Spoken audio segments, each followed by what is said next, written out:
Hello everyone and welcome back to another Chaplain painting video.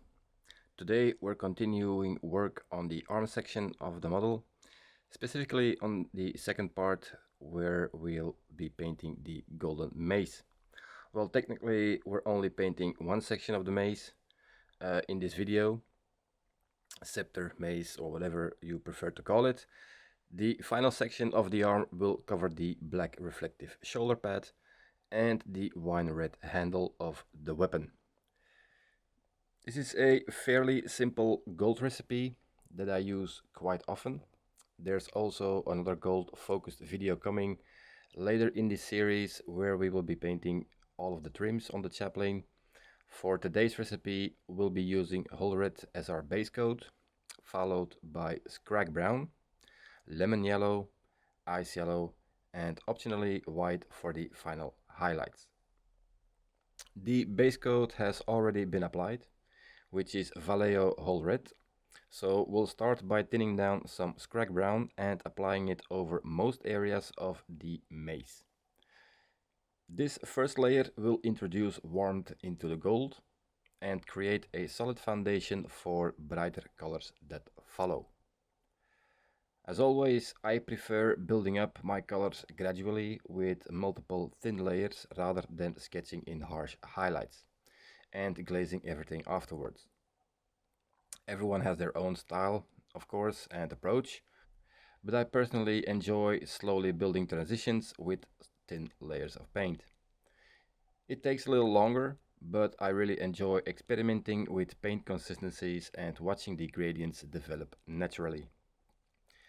The palette will be visible on screen throughout the video, and whenever my arm moves in front of the camera, that's usually your cue to focus on the wet palette instead. Honestly, there's often more to learn from watching the paint consistency and mixing processes than watching me reach for another color. Take your time during this stage and apply this Skragg brown over most of the weapon. Repeat your brushstrokes where necessary to create a smooth transition from the darker shadows into the brighter areas. And if you're struggling with light placement, go back and look at the photograph of your primed miniature. That reference image can be helpful for, placing your highlights. Having that picture available at the beginning of your painting process removes a lot of guesswork and helps building confidence, Most of us paint our miniatures in, separate sub-assemblies. And one common problem is that after assembly, the light placement can end up looking inconsistent across different parts of the model. Your primed reference photo acts as a guide that helps, keep everything unified. If you'd like more detailed explanation of this process, I have a tips and tricks video on the channel where I cover it in depth, so feel free to check that out if you haven't already. At this stage, we're also going to edge highlight anything we can. During some of these early work, will make the final highlighting process much easier later on. Keep these highlights thin, sharp, and controlled if possible.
Once the Skragg brown layer is established, we'll begin introducing lemon yellow into the mix. Remember, every time you add more paint into a mixture, you should also add water to, the mix.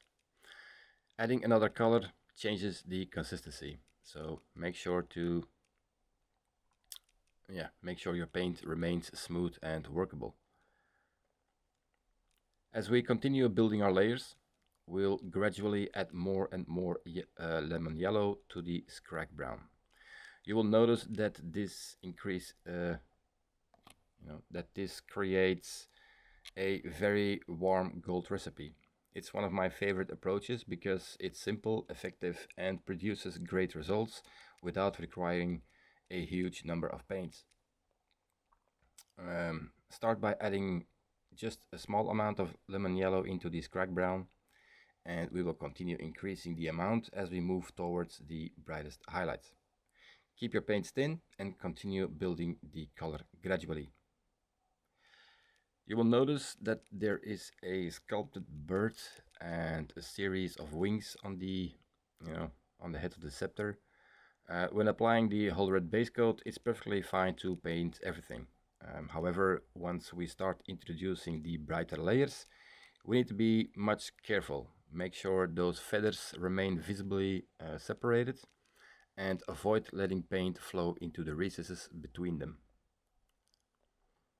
As we progress, most of the brightness on these feathers should come from edge highlights, rather than the broad coverage part.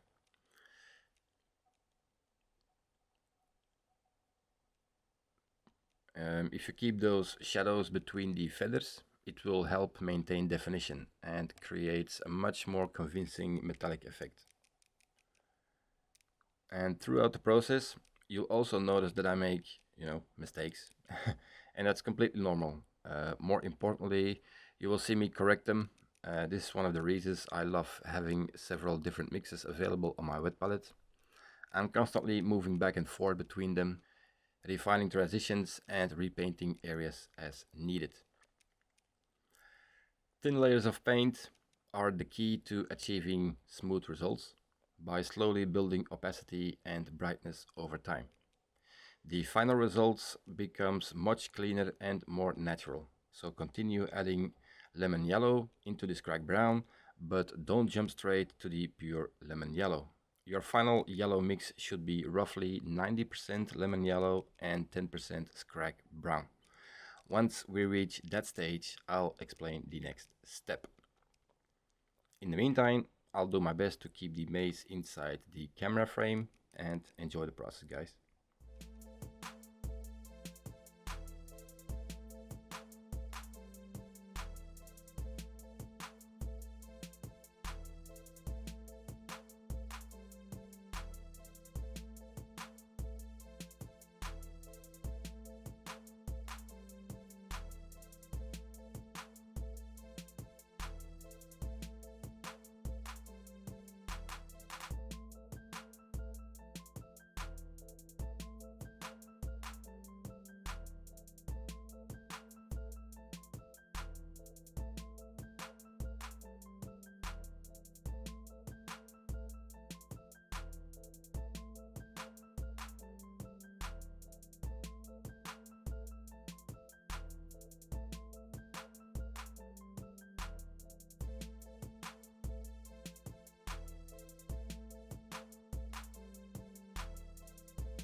So here we are at the final stage of the gold recipe, where we are introducing the ice yellow.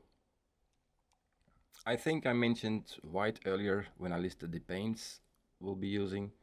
I don't believe I actually used it during this session, but you can absolutely add a final touch of white at the very end if you want even more contrast and shine. As always, it depends on how much time you want to invest and how far you want to push the highlights. But for this step, we'll take our previous mix, which was roughly 90% lemon yellow and 10% Skragg brown, and begin adding ice yellow into it. This stage requires a bit of precision because we're moving away from the general layering and focusing more on sharp edge highlights. The edge highlights should come, very narrow now. This is what creates the impression of shine and reflective metallic surfaces, especially around the wings and smaller details of the weapon. Use almost no pressure on your brush and gently catch the edges wherever the light would naturally hit it. Edge highlighting everything that makes sense to be bright, but avoid overdoing it. Remember, contrast is what makes metallic effects convincing. You'll also notice that near the end of the process, I occasionally return to an earlier mix to repaint certain areas. Don't be afraid to go back and forth between your mixes. Allow some of the underlying yellow tones to show through, then reinforce selected highlights with the ice yellow mixture. This constant refinement is what creates those smooth transitions and rich color variations. For the absolute brightest points, you can finish with pure ice yellow and, if desired, a tiny touch of white on the most exposed edges and corners. So this brings us to the end of the video. I hope you enjoyed it and found the process helpful. If you have any questions, feel free to leave a comment below or contact me through any of my social media channels, and I'll get back to you as soon as possible. Thank you all for watching and for the continued support. In the next video, we will be painting the text and scrolls, the purity seals. So stay tuned for that. Take care, enjoy the rest of the video, and I'll see you in the next one.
A small note regarding the wet palette at around, 37-minute mark. You may notice that when I add more Skragg brown to the wet palette, it sometimes looks like there is a puddle of white paint mixed into it. That's actually not the case. What you're seeing here is simply the reflection of my painting light onto the wet paint. The paint itself is still just Skragg brown. The bright spot is purely a light reflection.